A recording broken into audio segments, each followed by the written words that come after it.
Hello, നമസ്കാരമുണ്ട്. ഞാൻ ശാന്തകുമാരി കുവൈറ്റാണ്. ഒരു ജോക്ക് കേട്ട് ഞാൻ രണ്ട് സിംഹങ്ങളുടെ പേര് മാറ്റിയെന്നും പറഞ്ഞ് എനിക്ക് ഇന്നാണ് കിട്ടിയത് കേട്ടോ. അതുകൊണ്ടാണ് ഞാൻ ഇതിനെക്കുറിച്ച് പറയുന്നത്. അപ്പോൾ ഞാൻ ആ സിംഹങ്ങളെക്കുറിച്ചാണ് പറയുന്നത്. ഇന്ത്യനെ എൻ്റെ ഓർമ്മയിൽ ഞാൻ ഇന്ത്യ എന്ന് കേട്ടിരിക്കുന്നത്, ഭാരതം എന്ന് കേട്ടിട്ടുണ്ട്. എനിക്കിത് രണ്ടും നേരത്തെ തിരിച്ചറിയില്ലായിരുന്നു. അപ്പോൾ ഇന്ത്യൻ്റെ പേര് മാറ്റി ഭാരതം എന്നാക്കണം എന്ന് ചിന്തിക്കുന്ന മനുഷ്യരും ഈ രണ്ട് സിംഹത്തിൻ്റെ പേര് മാറ്റാൻ ഇപ്പോൾ വലിയ പണിയൊന്നുമില്ല. ഒന്ന്, രണ്ട്, കാട്ടിൽ കിടക്കുന്ന മൃഗങ്ങൾക്ക് ജാതിയില്ല, മതമില്ല, അവർക്ക് പേരിൻ്റെ ആവശ്യമില്ല. നമ്മൾ ഓരോന്ന് പേരിടുന്നു. ആന, സിംഹം, കുതിര, അങ്ങനെ മൃഗങ്ങൾക്ക് പേരിടുന്നു.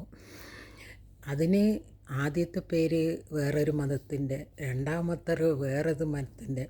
എന്നിട്ട് ഈ സിംഹത്തിന് ഇതിനൊക്കെ വല്ല അതിൻ്റെ ഒരു സിംഹത്തിൻ്റെ ചിന്ത അതിന് 3 നേരം ഭക്ഷണം കിട്ടണം, നന്നായിട്ട് ജീവിക്കണം, ഇല്ലെങ്കിൽ അത് മനുഷ്യരിനെ എല്ലാം പിടിച്ചു തിന്നും എന്നുള്ളൊരു ചിന്തയുള്ള ഇതാണ് ഒരു മൃഗമാണ് സിംഹം.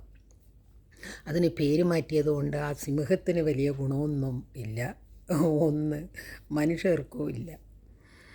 ഈ മനുഷ്യർ ഒരു മൃഗത്തിനെ പോലും വേർതിരിച്ച് ജാതിമതം തിരിച്ച് കാണുന്ന ഈ സമൂഹം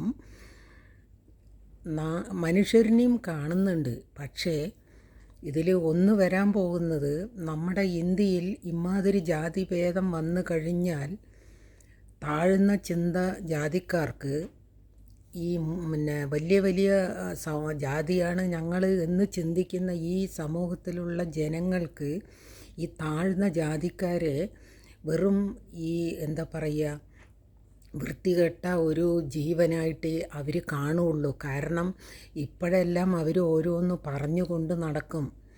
അതിൽ സിംഹത്തിന് പേര് മാറ്റുന്നു, മറ്റുള്ള ജാതികളെ അവർ പുച്ഛമായിട്ട് കാണുന്നു.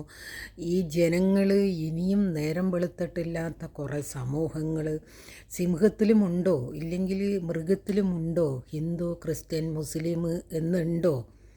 എൻ്റെ ഓർമ്മയിൽ ഞാൻ കേട്ടിട്ടില്ല. ഇത് ആദ്യമായിട്ടാണ് ഞാൻ കേൾക്കുന്നത്, സിംഹത്തിന് ഇങ്ങനെ പേരിട്ടു എന്നുള്ളത്. എൻ്റെ ഇത് എപ്പോഴത്തെയാണെന്നൊന്നും എനിക്കറിയില്ല. ഈ വീഡിയോ എൻ്റെ ഇതിൽ കിട്ടിയത് എനിക്ക് ഇന്ന് രാവിലെയാണ്. ഇത് പറയുന്നതിൻ്റെ കുറച്ച് മുമ്പാണ് കിട്ടിയിരിക്കുന്നത്.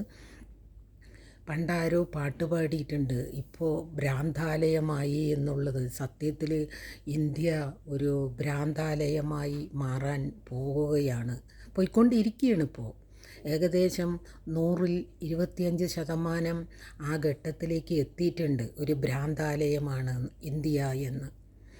എനിക്ക് കവിത എഴുതാനൊക്കെ അറിയായിരുന്നെങ്കിൽ, കഥ എഴുതാൻ അറിയായിരുന്നെങ്കിൽ ഞാൻ എഴുതിയെന്നെ കഥ. അത്രമാത്രം അധംപതിച്ചു പോയി നമ്മുടെ ഇന്ത്യയിലെ സമൂഹം. ജാതിഭേദങ്ങൾ, മൃഗങ്ങൾക്ക് വരെ. ഇനി സ്വന്തം അച്ഛനും അമ്മൻ്റെ പേര് മാറ്റണം, പേര് മാറ്റി ഇങ്ങനെ ഇടണം എന്ന് പറയുമോ? ഇല്ലെങ്കിൽ മക്കൾക്ക് പേര് മാറ്റി ഇങ്ങനെ ഇടണം എന്ന് പറയുമോ? ഞങ്ങളുടെ പാലക്കാട് ഭാഗത്ത് പിന്നെ ഹിന്ദുക്കളിലെയും മുസ്ലിംസിനെയും ക്രിസ്ത്യൻസിനെയൊക്കെ തിരിച്ചറിയാൻ പറ്റും, കാരണം പേര് അങ്ങത്തെയാണ്. പക്ഷേ പാലക്കാട് കഴിഞ്ഞു കഴിഞ്ഞാൽ ക്രിസ്ത്യനും മുസ്ലിമിനും ഹിന്ദുക്കൾക്കും എല്ലാം ഏകദേശം ഒരേ പേരുണ്ട് എന്നാണ് എൻ്റെ ഒരു തോന്നൽ. അതുകൊണ്ട് ഇനി നമ്മളുടെ അച്ഛനും അമ്മൻ്റെ പേര് വരെ മാറ്റണം എന്നുള്ള ഒരു വ്യവസ്ഥയോ ഇല്ലെങ്കിൽ ഒരു നിയമമോ ഈ ഇന്ത്യയിൽ വരുമോ? മനുഷ്യന് ജീവിക്കാൻ പറ്റാത്ത ഘട്ടങ്ങളായി. ഒന്നാമത്തത് കടങ്ങൾ കൊണ്ട് ജനങ്ങൾ പൊറുതിമുട്ടുന്നു. സാധനങ്ങളിൻ്റെ വിലക്കയറ്റം കൊണ്ട് മനുഷ്യർ പൊറുതിമുട്ടുന്നു. അതിൻ്റെ ഇടയിൽ ഈ ജാതി പറഞ്ഞ്, വലിയ ജാതി, ചെറിയ ജാതി, ഹിന്ദുക്കൾ, ക്രിസ്ത്യൻ, മുസ്ലിം എന്ന് പറഞ്ഞ് ഈ ജാതിനെ വേർതിരിച്ച് കാണുന്ന ഈ ഇന്ത്യനെ എനിക്ക് പുച്ഛമായി എനിക്ക് വെറുത്തുപോയി. എനിക്ക് ഇന്ത്യ നമ്മളുടെ രാജ്യമാണ് എന്ന് നമ്മൾ സ്കൂളിൽ ചെല്ലുമ്പോൾ ആ ഒരു അഭിമാനമുണ്ടല്ലോ, ഇന്ത്യ, നമ്മളുടെ ഇന്ത്യ.